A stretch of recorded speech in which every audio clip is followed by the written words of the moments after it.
خلي بالك من البطنة. ليه يكون عندك بطن، او ليه ان انت تكون انسان تجيل والناس شايفاك ان انت حاجة غير عادية؟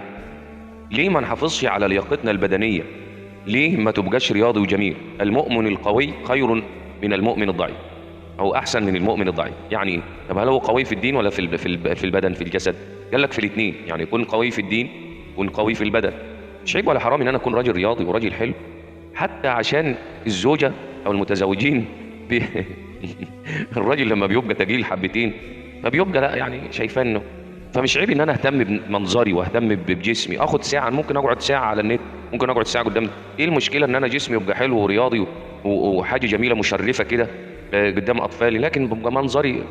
فبلاش البطنه. البطنه هتخليك تكسل عن الصلاه، هتخليك تكسل عن الشغل، هتبقى عبء ثقيل عليك. فلازم يخلي جسمنا حلو ورياضي، مفيش مشكله. صلي على النبي، شارك الفيديو لعل احد يستفيد.